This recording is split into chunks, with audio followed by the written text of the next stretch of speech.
Hey guys, Coney here, and welcome back again to another episode of Love, Money, Rock and Roll. Now, a lot of events happened from the previous video. That also includes with the interaction again with Catherine and also their conversation about the events of, well, the good old days at that time when they were dating before she left, and also a plot I would say that Nikolai knew that the notebook was written on her apartment was coming from her. The notes about his father's work, I would say, and then everything as such as they mentioned on that note, and then he instantly left, and then we went on to the bar and met an ordinary French girl who worked at an attaché in the embassy until we realized that she is an agent from the USSR working with the government and also working with Nikolai's parents, I would say, because they had knowledge about Nikolai's parents, about his project and such, but anything than that, we don't know too much about it. But she gave us a tip to lay low, I would say, to not raise any suspicion or whatsoever. Just do what normal things usually do in everyday life on what she said to Nikolai. And that's pretty much anything about it on what just happened in the previous video, and I don't want to talk too much about it. And if you haven't watched that video before, the link is in the description below. Or maybe you can just go ahead and click at the top right corner of your screen and also the following episodes that I have right now in my series. So I guess this will be the 9th episode of Love, Money, Rock and Roll. So before we continue, hit the subscribe button and also hit the notification bell to get notified for the upcoming videos in my channel. And also don't forget to hit the like button if you find this video enjoyable, except for the fact that I'm the one who took the voice acting on these characters. Anyway, moving on for the 9th episode of Love, Money, Rock and Roll. Enjoy.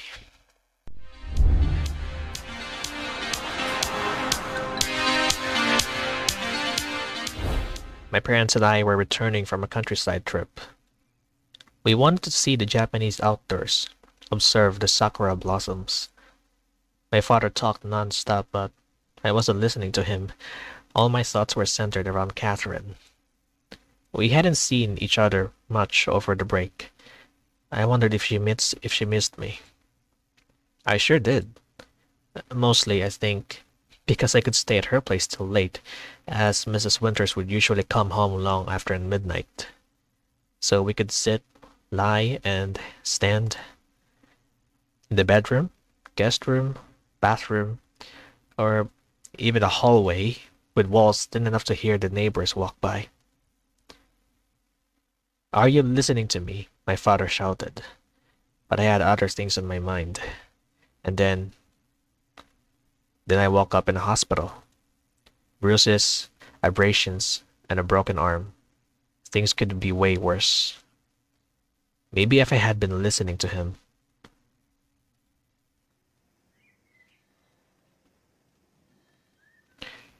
Is that an early backstory? So they're having an argument. His parents were having an argument or something, but the rest of it just abruptly because of the accident. And yeah, that's what happens to him. But I guess we could find out more of it as we continue in this game, in this journey, I would say. I don't know. Okay, I don't know what word should I use for that one, but it is what it is. People always say it's better to sleep on it. Bullshit. Especially if you couldn't actually sleep the whole night. In this case, trying to sleep on it didn't help at all. I could barely think straight. The past 8 hours, I'd imagined virtually everything. Being interrogated in the confines of the KGB, being exposed to the ancient Japanese torture by people from the corporation, just being executed by a single shot to the head. It was all wrong. A human being can't feel fear constantly. At some point, the mind's defense mechanisms kicked in, and you simply stopped caring about anything that might happen to you. And unexpectedly, I realized that I was worried about Himitsu much more than about my own life. She was the closest person I had, meaning that they could get to her as well. Catherine, her mother could protect her, and somehow I was confident that she could take care of herself. A weak and cowardly person wouldn't have written that note, wouldn't have cared someone other than herself. Was she really worried about me? A pleasant shiver ran through my entire body, a sensation I had seemingly long forgotten. What if she had her own circumstances I simply knew nothing about? And then, could I lose her too? It was incredibly difficult to answer the "who do I love" question even to myself, especially in my current condition. There was one thing I knew for sure. Both of them were important to me, now more than ever. I rolled to the other side and looked at the clock. It was still pretty early, but I no longer had the energy to stay in bed. I could try to fall asleep, but Irina had given me clear instructions to behave as usual, which meant not skipping classes without a good reason. A hangover could be one, but I simply didn't have enough time yesterday to reach that point. Wobbling and grasping at the walls, I managed to walk to the kitchen. Coffee would be nice, but I never liked it, so I never had any at home. I only had tea and aspirin. Surprisingly, my head didn't ache. I sat down on a chair and came to my senses only a minute later. I had been staring thoughtlessly in front of me. Complete exhaustion. Maybe not coffee, but I definitely had alcohol. Just a couple glasses would make me sleep like a dog. Oh, sorry. Make me sleep like a log, sorry. Irina's furious expression surfaced in my mind. Good thing she believed me, although she didn't want to. She thought I was hiding something, lying to her. God, is this really happening? I pinched myself until I bled. Nope, not a dream. Somehow, hot tea brought me to my senses. Was it time to prepare for school? Although I didn't really have anything to prepare. My homework wasn't done and I had no idea what classes I was even supposed to have today. Days were becoming shorter. It would have already been light outside at this hour a week ago. I was slowly walking the familiar route, occasionally looking over my shoulder. But not too obviously, someone could be watching me. Someone probably was. That's what Irina had said. So the KGB were around the corner. There were Corporation goons behind the fence, and Japanese counterintelligence in the bushes. I smirked, despite myself. People say you can find a positive side to any situation. I had once started to write a novel, then dropped it. It was about love, sure, but what would stop me from adding a detective subplot? Well, here is something positive about a poor student becoming prey to the powers that be. A Soviet-Japanese student. Like a mini Tom Clancy. I'm already familiar with this one. It's a video game. Yeah. Tom Clancy's Ghost Recon. I remember that one. I also played on that one too as well. Except, I didn't have a submarine to give to Americans and thus escape.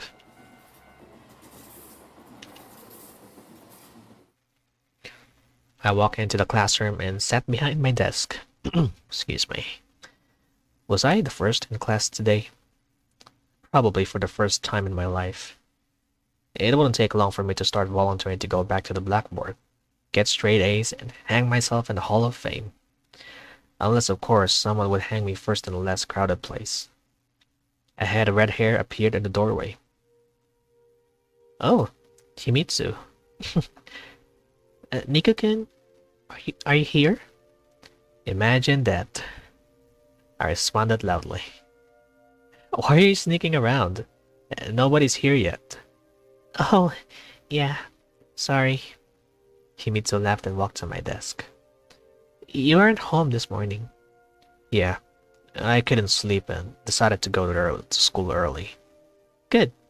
She smiled cutely. Good that you decided not to skip classes. Me? Skipping? I would never do that. I'm determined to become a straight A student and get into the top 10. You're, probably exaggerating. Fine. The top 20 then. Himitsu took a little parcel out of her backpack. Here, bento. Thank you. I was truly moved. Whatever happened in my life, only Himitsu's feelings towards me remained the same. feelings I neither appreciated nor deserved. I wondered what would happen if back then no, I didn't want to know. Not at all. Are you okay? You look a bit weird today. I told you, I didn't sleep well. Himitsu looked at me suspiciously but clearly couldn't find a reason to pry further. Well, alright. Are we going home together? What about lunch? I can't make it this time. Sorry. I have something to do with my classmates. Well, alright. See you then. See you. She smiled genuinely again and walked away. What did I even need a catchment for? Students gradually started to fill the classroom. Nice. Many of them gave me surprised looks. Had they not expected to see Anakin this early, or at all? Paying no attention to anyone in his path, Kyosuke breezed into the classroom and started to cheerfully greet all of the guys. Michael calmly sat behind his desk and opened one of his books. I thought that I should probably ask him at some point what he reads all the time.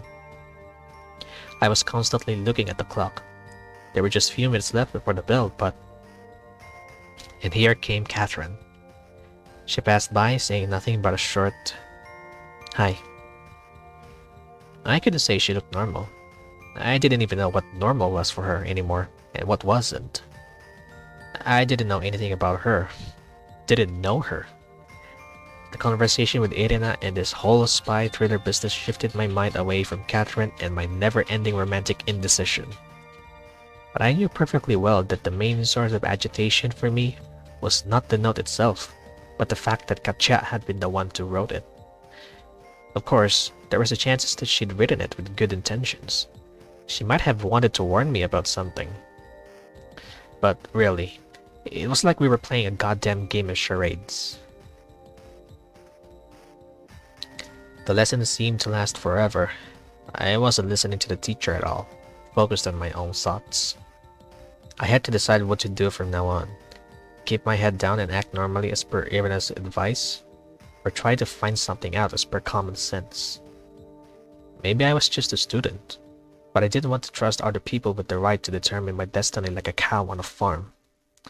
If I was lucky, the BB gun would break and I'd be allowed a couple extra days of grazing. Or maybe they'd handle me the traditional way, knocked out with a sledgehammer.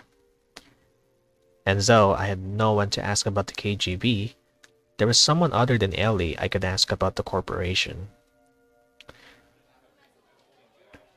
During lunch, I approached Michael and offered to eat together with him. Great, let's go. Kyosuke had been hovering nearby, apparently waiting for the right moment. We have something to discuss. He looked at me with surprise. Adult stuff, non-anime.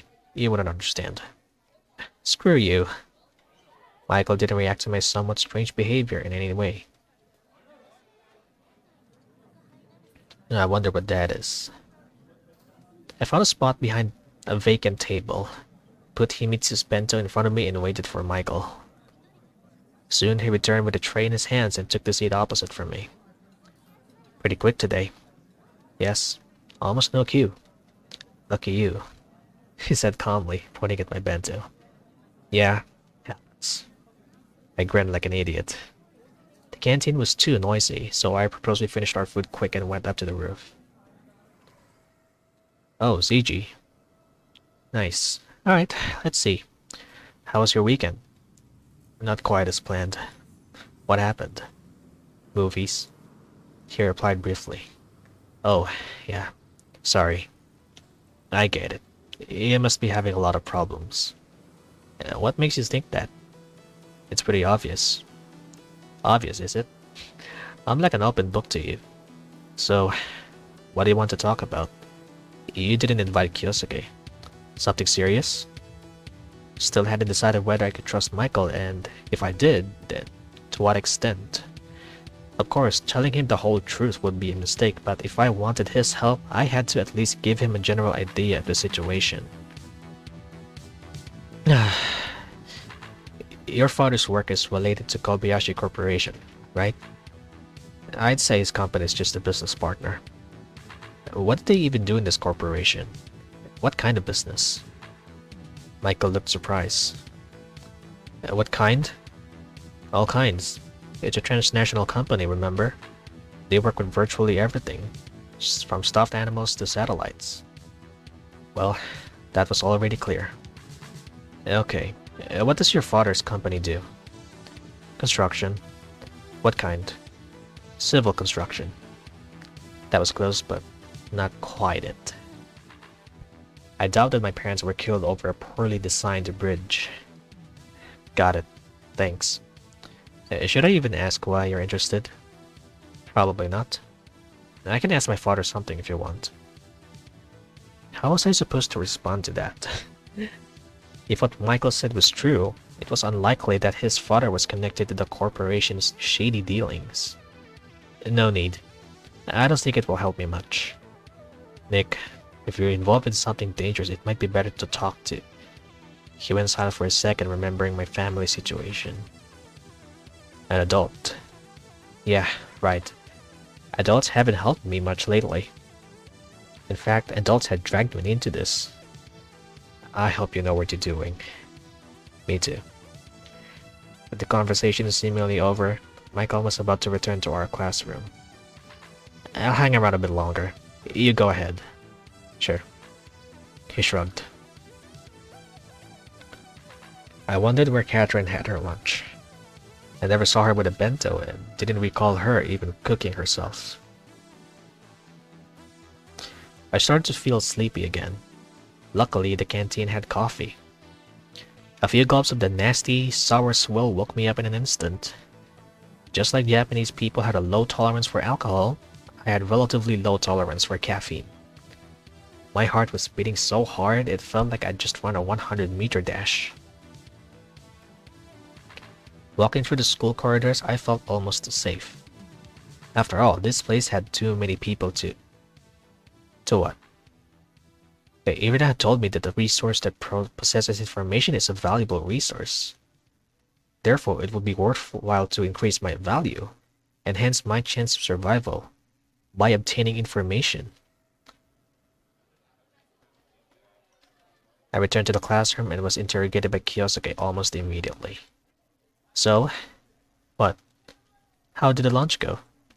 Fine. Good for you.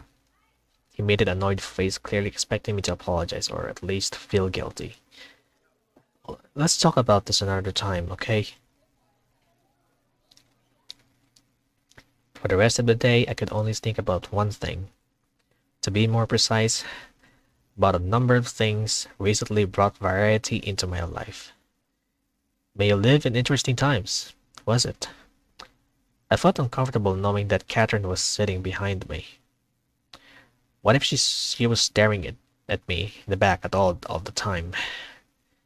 Honestly, Nikolai, you don't want to know.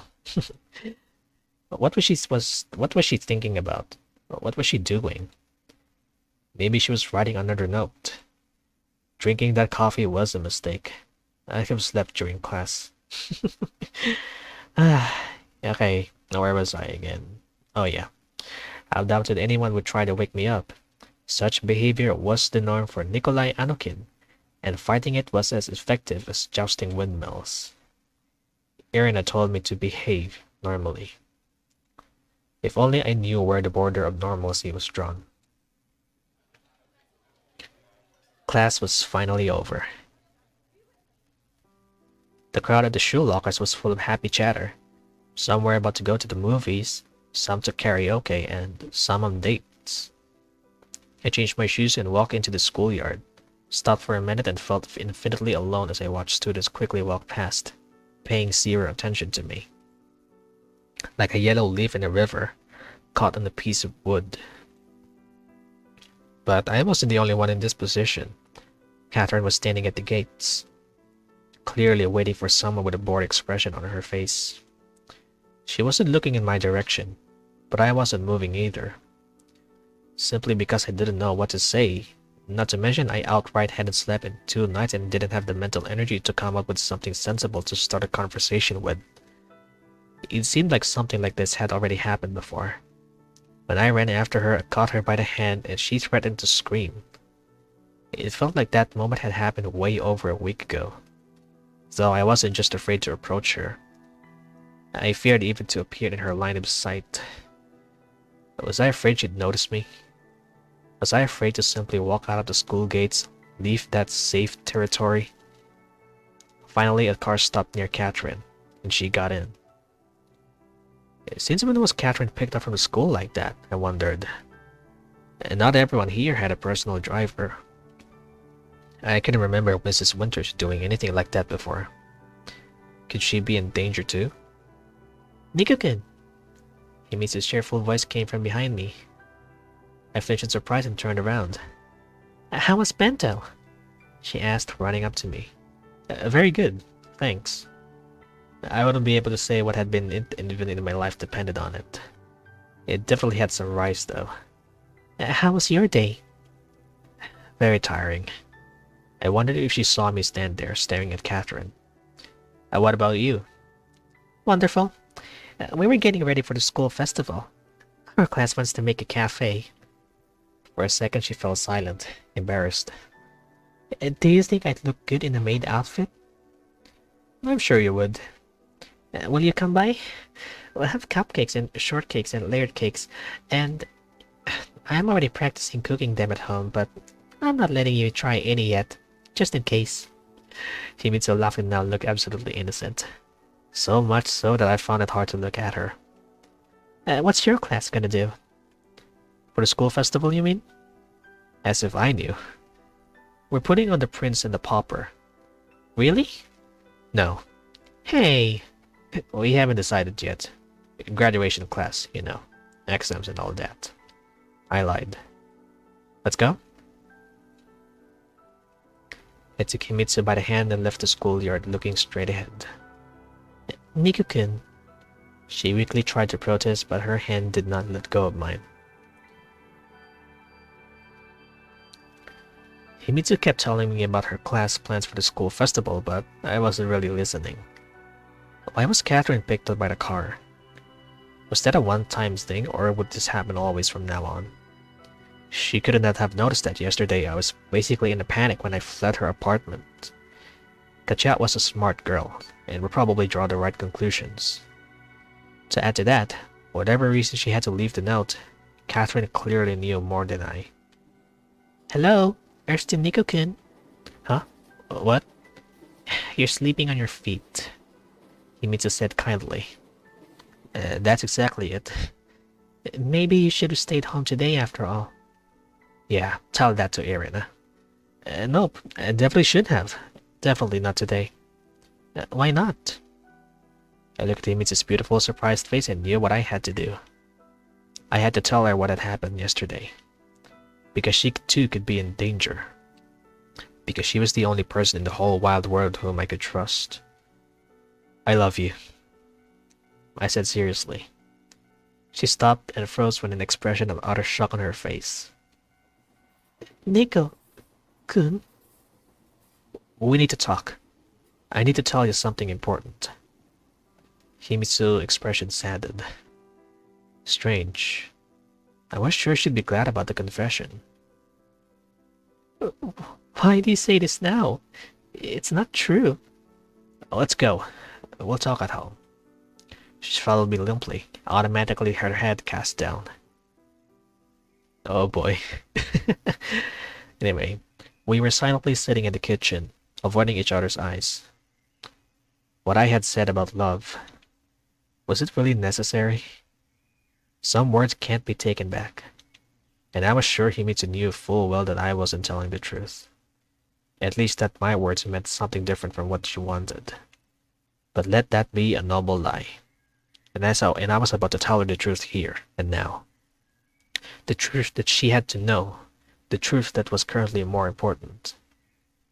Alright, so I took a deep breath, stood up from the chair, and walked from one end of the kitchen to another. Promise you won't interrupt. Himizu showed no reaction to my words. So, it all started about a week ago. With Catherine's return, yes, but it's not only the not mainly about her. The same day in the evening, I found a note at my door. It asked me to be careful, said I was in danger because of my parents' work. After these words, she livened up and gave me an uncomprehending look. Wait a second. I rushed to my room, took the note from my cabinet, returned to the kitchen, and gave it to Himitsu. See? It's not a joke. Nigo-kun. Wait, don't interrupt. I was very agitated and wasn't looking at her, instead walking to the doors to the garden. But there's more. The next day, I got a phone call in Russian. I was told to be careful. Then I was followed in the city, I think. And finally, yesterday, I was interrogated by a Soviet agent. A KGB agent. KGB, understand? I paused. Himitsu didn't react, just kept looking at me. But in addition to surprise, her eyes now also expressed worry and pity. She said my parents didn't die by chance. That it wasn't an accident. They were killed. But why? She uttered in a strained voice. Because of their work for Kobayashi Corporation. Or the damned company. And she also warned that I'd be watched by, well, everyone who possibly can. I giggled nervously. Russians, Japanese, probably even Americans. Americans? Why not? They've got like constant beef with the USSR. Although that was just my own speculation. Himitsu once again turned the note in her hand, studying it carefully. Did they write it? No. I don't know. That was probably enough truth for today. Considering her and Catherine's relationship, it wasn't hard to imagine that if I said the note was from the latter, she'd go for a knife. But the call was definitely made by someone from the KGB. That's what the agent said. And what do they want from you? Nothing, as she said. They want to protect me from the Japanese, from Kobayashi Corporation. They said they think I have some kind of information, data, passed on by my father. Do you? Himitsu said seriously. No. If I did, I would give it all to them right away and kept on leaving peacefully.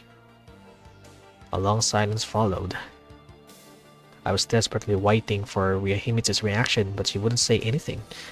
Just sat there, her feet on the chair, her arms around her knees, her face hidden behind them. Say something, please. Suddenly she jumped off the chair, ran up to me and embraced me firmly, pushing her whole body up against mine. Nigo-kun, forgive me, please. Himitsu was bawling. Sunshine, what for? You didn't do anything wrong. No, I didn't know that something like this had happened to you. I was acting so terribly. I was only thinking about myself. No, not at all. Nigo-kun, I'm sorry. For a good while, we just stood there, wordless, drowning in each other's embrace. Finally, I took Himitsu by the shoulders and gently pushed her away. The most important thing you should know is that I don't want to involve you. It's just the KGB, the corporation. Anything could happen. I'll help you, she said resolutely. No, absolutely not. I raised my voice. That KGB woman told me not to show any sign that I might know something. Told me to act normally. And that's what we're going to do? Right. That's what we're going to do. Got it? Himitsu pursed her lips unhappily but conceded. Fine. But I won't be able to sleep well at night anymore. Yeah, well... I'm not saying that I'm in no danger, but she's right about one thing. The Japanese need something from me. And they'll leave me alone when they realize I don't have it. If you think so. Himitsu smiled with some effort. She might read more romance novels than mysteries, but I wasn't as naive. Unwanted witnesses get disposed of. And when they realized I didn't have the information they needed, they would quickly figure out that I knew a lot of unwanted things about the corporation. So now, I really need to get some sleep. I'm not leaving, she protested. Remember what I told you? Act normally. Don't arouse suspicion. But Nico-kun. No buts. For a little while, Himitsu fidgeted in place. Fine, but be careful. Careful where? At home? What am I at risk of here? Burning myself with hot water or slipping in the bathroom? I grinned. Himitsu didn't react. She stepped close to me and said, and also, she was on her tiptoes, pulled me close and gave me a firm kiss. Oh! I responded to it but meekly, finding surprise. For luck. We all could use some. Himitsu left while I remained in the kitchen, deliriously staring at the note on the table. I could use some sleep, but my exhaustion seemed to have passed that threshold where it unlocked a second wind. Where you're outwardly buoyant and full of vigor, but your mind can barely function. So, I was simply staring into space, my mouth open, having forgotten where I was and what was happening. But the talk with Himitsu left behind a pressing feeling of understatement and uncertainty. Was I really like a cow in a butchery, going to wait and see what fate awaited me? And if only it was me alone. But who could help me now? Who knew about my parents' work? Ichinose-san, the answer presented itself. The time for niceties had passed. If need be, I was ready to beat the information out of him. Except nobody picked up the phone. I waited for at least a minute and received nothing but dial tones in response. Perhaps it wasn't home. I called again and again. Finally, an agitated female voice came from the receiver. Ichinose household. Hello, I need to talk to your husband. My husband? The woman was clearly nervous. Who are you? I'm an acquaintance. He's not here. When will he be back? He hasn't been home for several days. Do you know where my husband is? She shouted. I quickly hung up the phone. So they got to him too. Well, that was to be expected. My parents were killed. That Akira Shinji supposedly died from a heart attack. Ichinose hadn't come back home in several days. Was the corporation really getting rid of witnesses? In that case, maybe it was a good thing I didn't know anything. Anyone who actually didn't seem to live long. And what was the difference between a human and a resource for them? I wanted to sleep so badly that no strength remained to worry about anything else. With effort, I reached my room and fell onto the bed.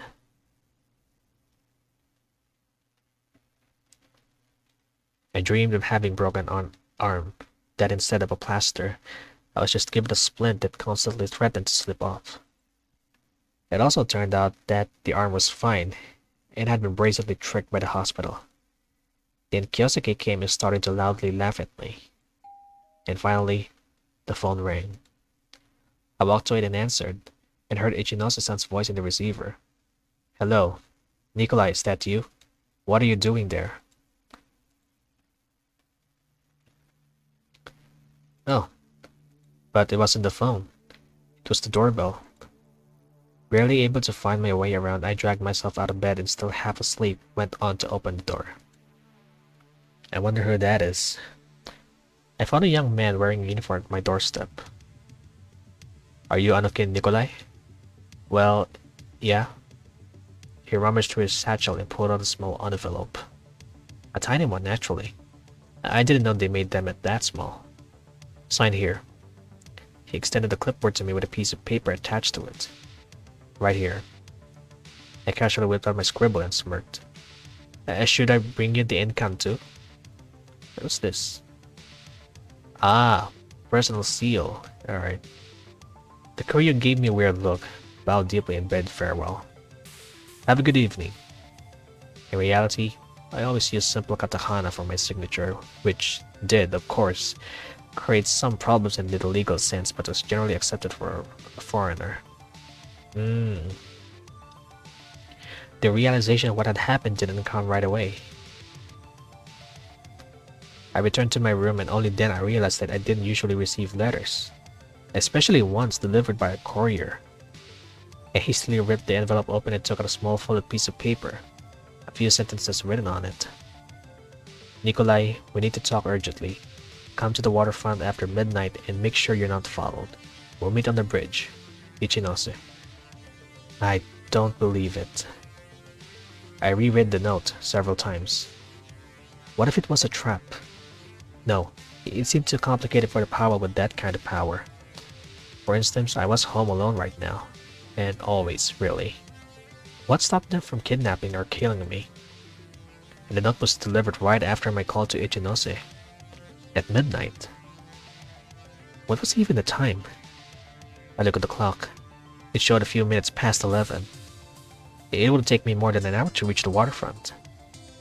I almost immediately decided that I would go to the meeting, simply trusting my instincts and logic. Now I just had to decide what to do about the surveillance. Ichinose didn't even have to warn me. Going out somewhere at almost midnight was definitely not normal for me. But if I were to do it carefully, for some reason, I was confident that even I was being watched. It wasn't the same way they'd watched James Bond or something. From the street, everything would look as if I had already gone to sleep. I turned off the light and sat down on the bed and waited, holding my breath and listening into the sounds coming from the street. Nothing. Or, well, nothing unusual. The first step is the hardest in situations like this. Then instincts take over. I took a few deep breaths, closed my eyes and focused on my breathing. Time to go. The door silently opened and immediately closed while I ducked into the garden. I crept to the fence. A few of the planks weren't nailed well and were easy to move aside. A moment later, I was in the alley behind the house. It didn't even have any lamppost, being just a narrow passage between two plots of land. A couple minutes later, I was on my way to the station, trying to avoid my usual route. Only as I approached the station did I look back for the first time. If my surveillance hadn't noticed me, they'd followed me to the end. Giving them a reason to believe they'd been found wouldn't do me any good. If not, then all the better. But I had reason to believe that my plan had worked. At least at this stage. I boarded the train and looked out onto the platform. All I could see were tired Japanese on their way back home after a hard day of work. The Tokyo suburb welcomed me coldly with a chilly ocean breeze. I was in a shopping district near a port. It was already late, so most of the stores were closed. Why did Ichinose choose this place, I wondered. The bridge in question was visible in the darkness of a couple of 100 meters away from the station. I reached the place in a few minutes, but at first glance it appeared to be empty. Oh, it's Ichinose-san. Alright. Nikolai. I heard the familiar voice and Ichinose-san appeared out of the shadows. Were you followed? No. Are you sure? He looked pretty calm, which seemed strange to me. Yes, absolutely. Good. I'm sorry, Nikolai. I'm sorry. What for? I asked with surprise. For my cowardice. For getting cold feet. See what's come out of it? He smiled sadly and immediately continued. As they say, first they came for the communists. What are you talking about? I thought that if I kept silent, they would leave me alone, but things turned out very differently. Ichinose let out a heavy sigh and lit up a cigarette. Thank God, I was long prepared for it. I called your house and your wife said you've been missing for several days. Yes, that's true. Our phone is wiretapped, and I'm in hiding. My wife informed me that someone had called and I sent a courier with a note. But how did you know it was me? color display. Heard of it? No, to be honest. I didn't even know where to start asking questions. It had to happen, sooner or later. After we had been kicked out of the project, it was inevitable. The project. The project is what your father and I work on at Kobayashi Corporation. What is this then? He raised his tired eyes to me. I can't explain it in brief, and you wouldn't understand. I'll do my best. After all, my parents died because of this project. I responded confidently. I'd be glad to tell you, but it's not that simple. Each one of us was responsible for our own part of the research and development. I was a physicist, and mostly work on the theoretical calculations. They can have a lot of applications. And well, what about my father? He was a rocket engineer. Is that so? I drawled. In here, I had always thought he built bridges. And the main problem is that we knew as little about the work of their departments as was possible. It was their way of preserving secrecy. I only talked to her father about work-related matters and only when it was absolutely necessary. What kind of work-related matters? You wouldn't understand. He sighed. Ichinose-san, I'm neck-deep in this shit, and I want to get out. I'm not about to back down now. You don't know what you're talking about, Nikolai. Even if I could tell you more, it would greatly endanger you and everyone you hold dear. Everyone you hold dear. Shimizu's tearful face immediately came to mind. Look at me. Ichinose grinned. I've been long waiting that someone would come for me, so I ran at the first sign of danger. Are you ready to do the same? No, I don't know. He was definitely right about something. Not until I figured out what the difference was between a resource and a human. But my father's work wasn't the only question on my agenda tonight. Do you know someone with the surname Winters? An American? Ichinose thought a moment. Who is that? How are you connected? Do you know her or not? I've heard the name Winters, but I think it belonged to an adult woman. And how is she connected to your project? I don't think she has any direct connection to the scientific part of the project, but she could be representing the American side. American? What American side, Ichinose-san? A terrible guess struck me. Did you think it was only the Japanese working on the project? I didn't think anything. I responded rudely. And does this Mrs. Winters have any connection to the death of my parents? He frowned and looked at me carefully over his glasses. You're talking as if they were killed. Weren't they? Nikolai, He cut himself off mid-sentence, let out a heavy sigh and lowered her eyes. I have no proof, but I suspected that the accident wasn't a coincidence. I couldn't tell you since. It was just a guess of mine. And that doesn't matter anymore, Ichinose-san. What about Mrs. Winters? I don't think so. No. But you aren't sure? Nikolai, why are you so interested in this woman? I'm telling you, I've never even seen her. I just heard the name. It's a very personal matter. Well, I hope you know what you're doing. So Catherine's mother was somehow involved in all of this. But she wasn't to blame for my parents' death. That is, if I were to believe Ichinose, who didn't really know much himself. But how's all this connected to Catherine's note? Did that mean she knew something too? My entire life was a lie, in a theater of the absurd. My family matters were known best to everyone but myself. Ichinose-san, everything is not that...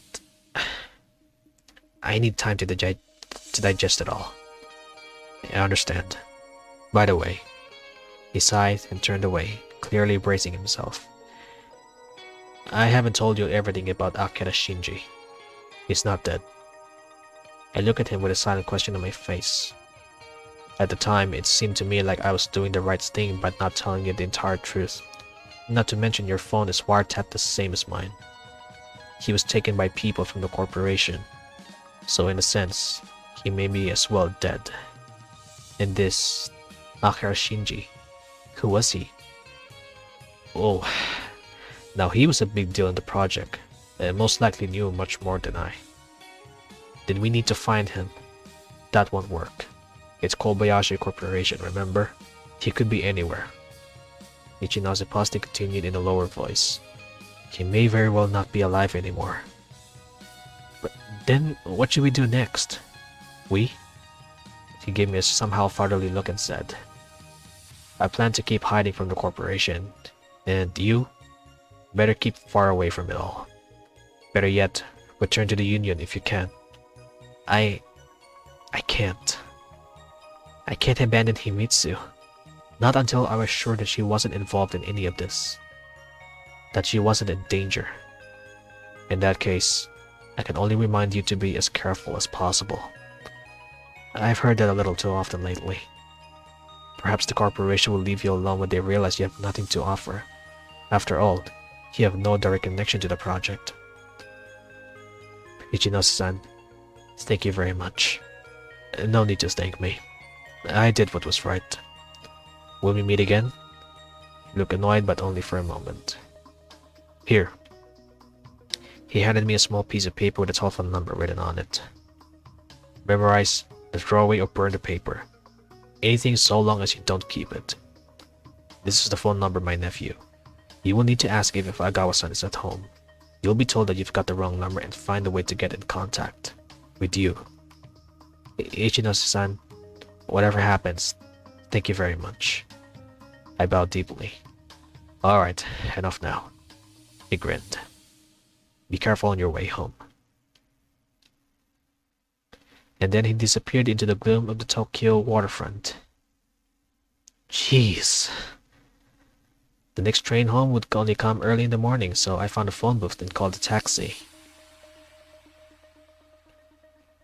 The car was making its way through the streets of the sleeping metropolis at a steady pace, and I was trying to digest everything Ichinose had told me. But the volume of information, the agitation, the lack of sleep made my brain incapable of anything but recalling separate phrases from our conversation over and over again. Each one was important in of itself but made no sense when put together with others. I got out of the taxi several blocks away from my house and returned the same way, through the alleyway and the hole in the fence. I desperately needed to sleep. Those few hours in the afternoon hadn't helped at all, and I felt totally beat. The house was dark and quiet, and so was the street. This time of night is the most serene and most mysterious at the same time. My inflamed imagination started to project jumping shadows into the corners and rustling noises into the kitchen. Tomorrow will be better. Tomorrow will be better. I muttered, my head hidden under the blanket.